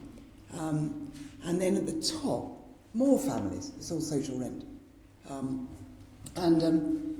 With them, you know, that was probably sort of, you know, 11, 12, 13 stories, but with gardens on the roofs. So there was amenity space, and there were balconies and so on. And I'm just Innovative. I just wanted to just ask Andrew anyway, and the Pam, whether because it's medium. No. But we are talking. You know, you do have families at heights in medium density. I mean, if we're going to rule out that, I'm just interested in. That's fine. Is that where they choose to be? No, they don't. Just because he dresses like an architect, by the way, he isn't one. No. It's just I just want to None of the ask. surveys indicate they choose to be there. Because if we're ruling out families in medium and density, if they're on affordable, if they're in social housing tenants, they have absolutely no choice as to where they're going to be put. So if you're told as a family on the social housing list that you have to go in a tower block and you turn it down, then they say you're homeless for your own reasons, for your own choice. Okay, question. okay, all right. I'm just talking about access to amenity space and garden space, so to speak. And you can do it on, you know, you can do it on rooftops. And I would confirm that we found lots of examples of different ways of dealing with these issues, including the kinds of things you said, and other things like internal lounges and community spaces within buildings where externally you wouldn't have any. So there were different solutions that worked. Kids are noisy. I don't want to stop them being noisy, but I don't want to build buildings where the noise irritates all their neighbours, which is what tower blocks do. Yes, I'm not talking. Sorry, we're debating I'm trying not to talk about tower that. blocks. We're now moving on to my question. I normally agree with Andrew. Now moving on to. Quiet at the back, please. It's okay. Well, are they having a proper conversation? Can they share it? This question is about new policies, because we're leading up to a London plan which is going to come out in the autumn. This is a draft London plan. But it's really important now that we start feeding in ideas for policies. So out of what we've heard this morning, just thinking about what new policies we think could be included. These are new policies. I suppose also talk about what we need to amend, because that will be virtually a new policy, will become a new policy, in the current London plan, but what we will need to add for a new London plan, which will enable us to build at higher densities, but sustainably, which are proper policies which, you know, allow for sustainable higher density. And in a sense, the point I've just made is part of what this committee has recommended in the past, because we've recommended that with residential towers, one should actually, before there's ever a plan discussed for a residential tower, we should be looking, and the Mayor has endorsed this, that we should be looking at meeting his objectives for affordable housing and other objectives through looking at different configurations. We've spoken about some of those this morning, but particularly around medium rise. And anyway, I'm opening it out to the panel. It's just quickly to say, obviously we are working on the new London plan, and it will be a new plan. So obviously there is existing policy which we'll learn from, but it might be sort of totally different policy. We don't know. We're still working on that. We've obviously done these pieces of research which we're kind of going through and understanding the implications of. We've also done the City for All Londoners consultation, which, you know, density and how we deliver the homes that London needs obviously came up quite a lot, and also we've been doing some sort of stakeholder working groups. So we're kind of synthesising that in the moment and working out what the new policies should look like. So it'd be interesting to hear from the other guests about what views they have about things that we need to take account of. Peter. I mean, as this is all about density, for me, density should be used as not as a whip on developers. I think it needs to be, context is very important, and housing typology. But what hasn't been spoken about a great deal is looking at the affordability spectrum across all of these. Most of the housing in London is home ownership. It's very expensive, but there's a generation of people coming through who can't afford to get anywhere near this stuff, and unless we building a significant platform of intermediate housing that's sustainably intermediate, not lost to the open market almost instantly as a lot of the shared ownership is to create have a proper look at what's going to happen over the next generation. It might be nice to say everybody has their own front door and a nice terraced house and that's where the whole of London will be. But that's not reality. If we're in a generation going to get up to 10 million, and I suggest that might even be pessimistic view. I think that we may, if you look at other cities have gone up way above that, we're going to have to change our view of how we live. And it comes back to what you mentioned earlier, is how do people get to understand the changes in their built environment. And it's about education, it's about having those consultations. It's about saying, particularly in Wandsworth, a lot of it was fields, frankly, and it hasn't been very long. It changed very quickly became a terraced sprawl, and now it's changing again, and it's to show that evolution, because London is not a static place, and it never will be, it never has been, and it's going to grow even more dense. And I think we need to bring people along that story and show them. And in all the consultations I've had, and I think it's dangerous to have one consultation. I think you need to have at least 2 or 3 for any development to show people how you've taken on board what their comments are, because it's very well doing one and they go, well, where's my voice?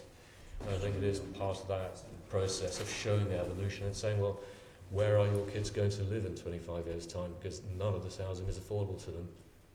And the pressures on social rents are going to be so extremely high over time. Councils can build their own, but how do you then develop that into further on to give people the opportunity to release that valve from the affordable to get them in stepping stones onto their Okay, sounds good, but now can you translate that into into policies? No, that's their job. No, come on. This is an opportunity. It's an opportunity to actually... I think so you would want more consultation processes? I think it's important. I think there is a need for better consultation with the public. But I think there also needs to be forward-looking, a lot more forward-looking, not just to what does this development do, but how will this development sit within context of what's going to happen over the next generation. And look at London, what's going to happen over the next generation if we're going to have to accept not just the current level of homes to be delivered, but the numbers at that height. 10 million, 12 million people living in London, and the future beyond that, which is high possibility. How is that going to influence infrastructure? How will technology change all of that? I think that's where the policy perhaps could be in looking at and getting local councils to say, rather than we're going to just listen to a certain sector of society about keeping everything as a 2-story terrace, but actually say, what happens when X number of people need to be moving in? And not just young people, but older people. What is their mobility across the tenures? I think in there lies possible stronger policy. Mobility across the tenures? Yes. As people move from homes as was talked about, young people studying, just coming out, getting their first jobs, maybe sharing a home, moving on to having, being couples owning it, and having a family and then downsizing beyond that. And how does that churn occur? Because you know, people moving on is not a bad thing. You know, I've moved at one point every year, but you know, it's kind of down to 7 to 10 years now, and I don't have a problem with it. Yes, there are some very good. We're not. I don't think it's maybe necessarily the place to explore them, but there are some very good initiatives and examples that we could pick up of how to encourage people to move. You know, change tenures, and also not just change tenures, but downsize. Well. Opportunity, I think, for a lot of people, they don't have the opportunity. So we should. I think that's something we should explore. Anyone else? I'm not trying to gag you, Peter. If there's anything else you want to say? Yeah. Go on, Lynn. I'm going to be enormously pragmatic after that description about how life will change and what. I'm going to be tremendously pragmatic, and it won't come as a surprise to you. I think the quality of management needs to be built into the planning system as much as you worry about physical design and affordability. I think it should be part of the plan. Very clearly, you've got to come up with decent management arrangements for these units, and they've got to be affordable, because my concern would be about affordability. It's not so much the tenure, because the tenure is what the tenure is, you're putting it crudely, but about the extra costs that there are for residents. And therefore, I would want to see costed plans. If I had my wish, that's what I would see. I'm not sure if these two kick me under the table, but that's what I'd like to see. Yeah, I mean, I think we'll interpret a policy quite broadly, because there are other documents where some of these ideas could come out, so that's very helpful. I think it needs to be Are there other ones, nailed Lynn? down. Other things you want to say in terms of policies or initiatives? You can write to us if you want. Yes. We love receiving letters. We love ideas. I'm going to focus my attention on that on that area, because I think it's kind of the hidden bit and the less bit that's talked about. And I think it's possibly, in terms of people's enjoyment of where they live, just as important or very important. It's come up. I just want to say it's come up in other areas, like we did an investigation into how public space was being made, it's in private hands. And one of the things we don't consider at the planning system is management of the space. We think about design, but not management. Crispin, you want to come in? Yeah, so I've got 3 suggestions. My first suggestion is that the threshold of affordable housing at 10 units is a highly negative thing in terms of producing housing. And all small developers try to be under that threshold. So I think you could get a 10% growth in your housing numbers of small schemes if you change that threshold. And although that might seem counterintuitive, producing affordable housing, I think you get a lot more housing. What would you change it to, though? I think you could change it to 12 or something like that. It'd be a small change, and you would find all schemes with then 11 units rather than 9 units. And I think you may think that this is a sort of a small thing, but I assure you that all schemes that are sold that are small unit schemes are 9 units. And it'd be interesting to know what research you have got about the number of schemes that are under the threshold. I'm sure one of my colleagues will take credit for that idea, so you'll have to watch the press on that. Yeah. So that's my first suggestion. My second suggestion is that as a small developer, I'm very aware that there are a lot of council estates, for example in Fulham, where I've done stuff in the past, where the borough doesn't have sort of infrastructure to investigate how it could densify its estates. And I know they have recently set up a joint venture with Stanhope, but leaving that aside, there are many small sites on those estates that could be built on. And I think you should be trying to harness the energy of small developers who are in the city looking how they can do things, where there are sites waiting to be built on if the sort of architectural, intellectual capital was invested in making planning applications. So my idea for that is, and I'm about to do this with Zaha Hadid Architects on a Hammersmith and Fulham scheme, is to make applications on land that's not owned by the developer but is owned by the council, small schemes, 20 units, and there should be some mechanism for obliging the council then to sell that once planning permission is granted. So it's really saying, you've got this land but you're not doing anything with it. Yeah. If a planning application is made which is successful, in other words, is acceptable, then that should be the entitlement of the developer to develop it. Crispin, can I just ask you, you're talking about what, garage sites or bits of green that aren't being built on?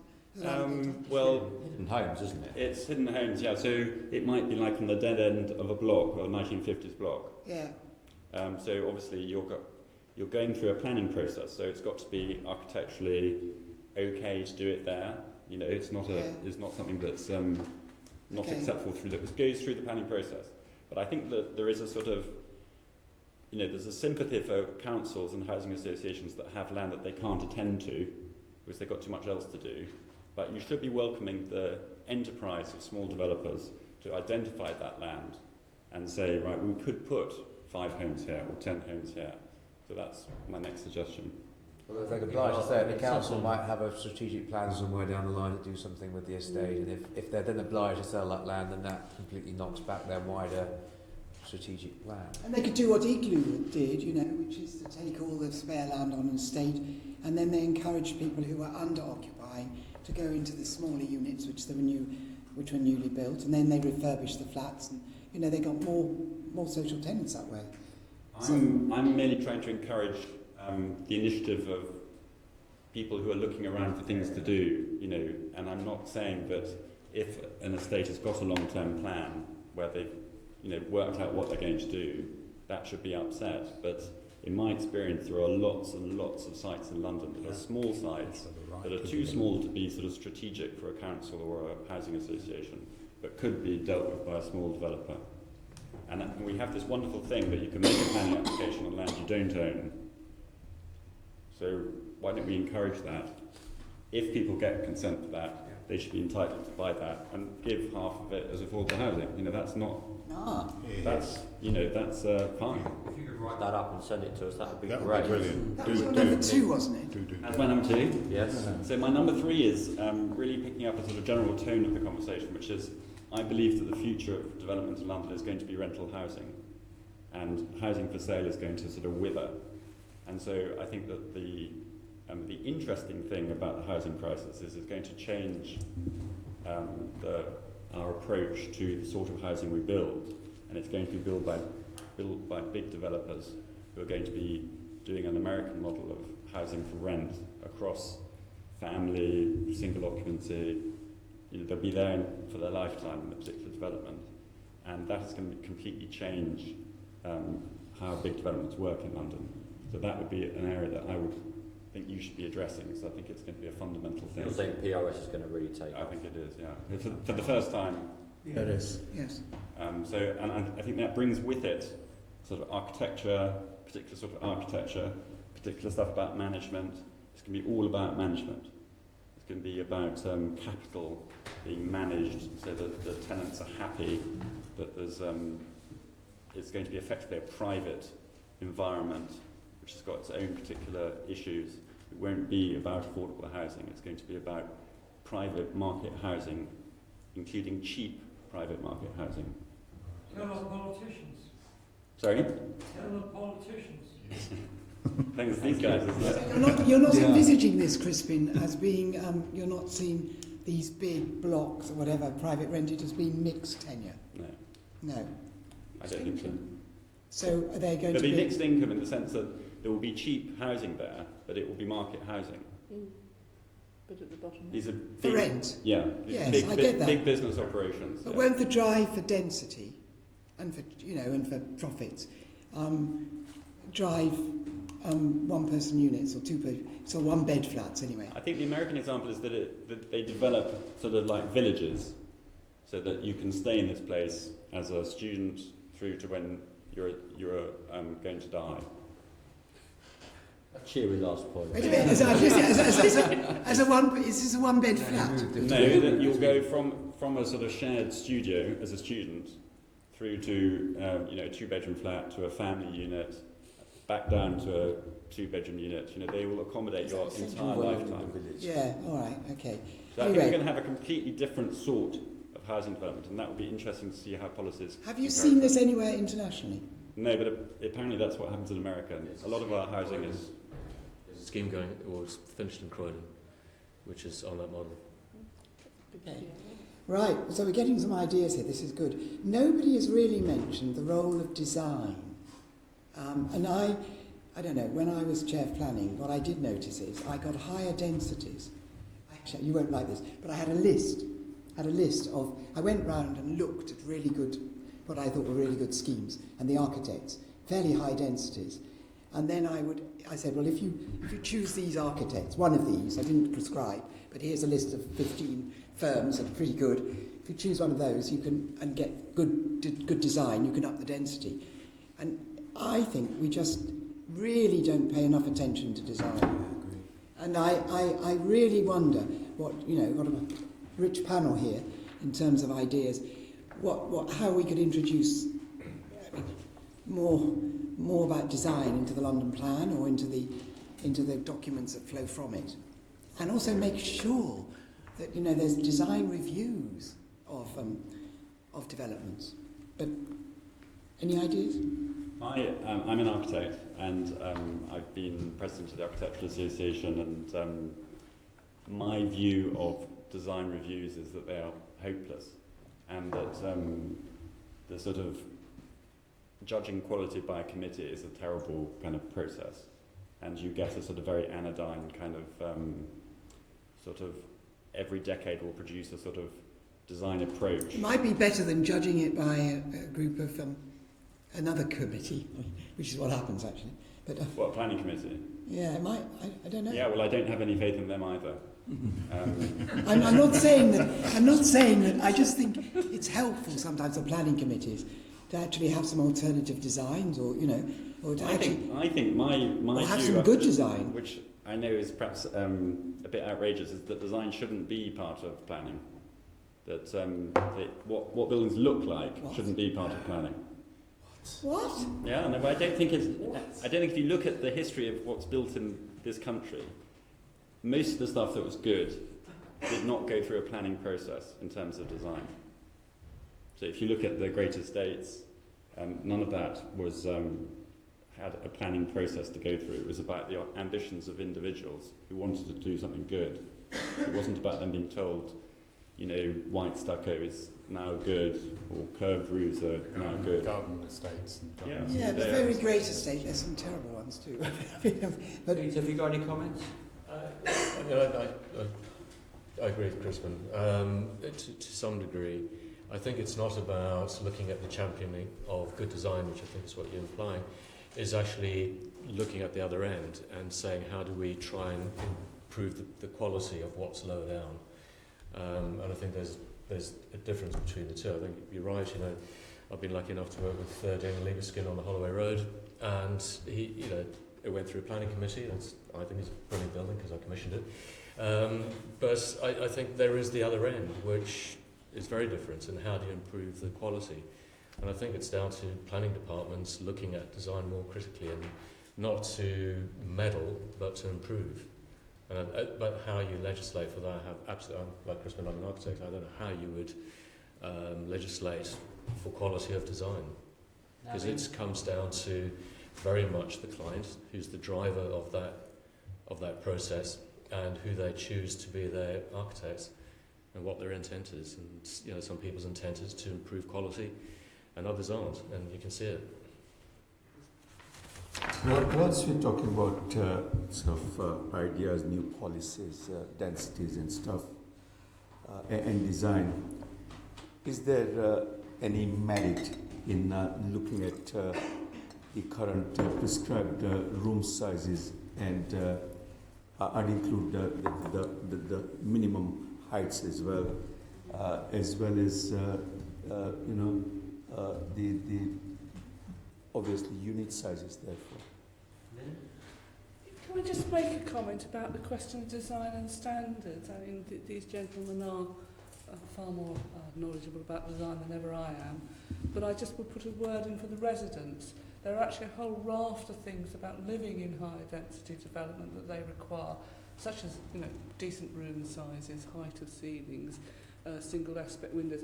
They may be quite pedestrian requirements, but they are the things that make these places work as a place to live for the people who live in them. So I think that however you treat design in the future, that you must be it is important that the list of things that matter for the people living in there are kept up to date. Personally, I don't have a particular view about whether the current space standards are good or bad, but they are, the national ones, they are, and the ones for London, they are where they are.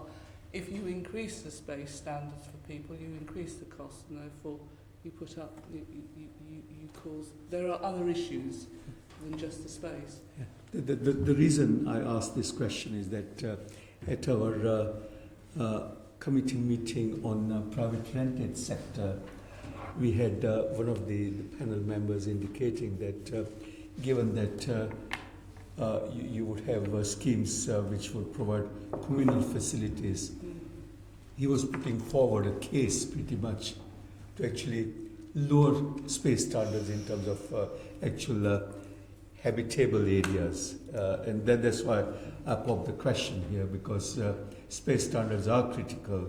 I mean, I certainly am opposed to reducing space standards from what currently they are for a lot of reasons, but it is school of thought, you know. So whilst we're looking at ideas and the various impacts, this is worth taking on board. Just a very brief Tony, one. this question is about how you... Sorry, I can see you want to come in. I'll stop. But this question is about how you design high density sustainably. And I think we must get back to that. But No, I was challenging the idea that perhaps design shouldn't be a role for planners. I mean, I think of planners, part of their role is to, and where I've sat next to an architect, is to curb some of the excesses of architects and say, well, it's not just about the building itself, it's how it relates to the community. And we were talking earlier about setting. More setting versus location. Actually, if you're thinking about setting, you surely have to think about design. Whether or not, are you going to have a brick facade, to fit in with the rest? Are you, is it going to be glass and steel?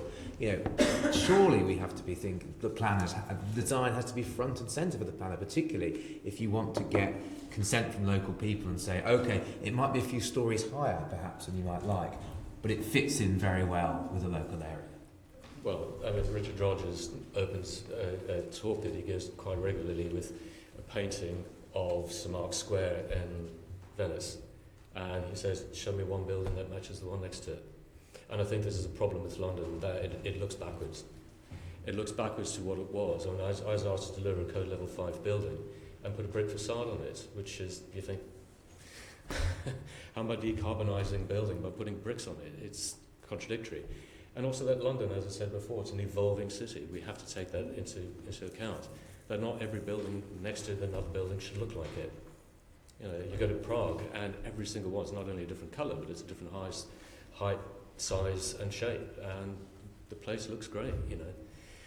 I think. It depends where in London you are, though. If you go to Kensington, Chelsea, basically, apart from Trelling Tower, everything is sort of It's wonderful. And I actually love the Trelling Tower, actually, but everything is sort of what 5 to 8. And that's sort of a question of matting, not design, isn't it? They've got many different skins, those buildings. Some are brick and some are stucco. Yeah. But I mean, I often are in meetings with planning officers, and the design officer is sitting there, and I have not got respect for any of those design officers. And they haven't had any training in design, often. And I will sit with a distinguished architect like Tony Fretton, for example, and will be told that because it's got a corner, that the corner should have special treatment. Well, maybe it should and maybe it shouldn't, but this person who's telling Tony what to do, I consider it's an absurd waste of time. It might be. Can I very quickly get on the I'll do it the other way around. I mean, just to say, I do think there's a design issue about the use of the space, the land. And I think a lot of what we're trying to do now is rectify poor design and poor use of land in the past. Anyway, that's why if you have good design, and you can have expert panels, or you can have very good architects. If you have good design, you actually can create higher density, I think. But I just want to turn this new policy question the other way round now. What do you think, and then I might get some more ideas, what are the challenges of high density design which is sustainable? I don't mean high rise, I mean high density design. high density buildings which Right, are just if you sustainable. rather right rather What are than the answer challenges now. of building them, making them sustainable? It depends on what you view sustainability as. Is it environmental, economic, or social? Economic, social, environmental. Integrated.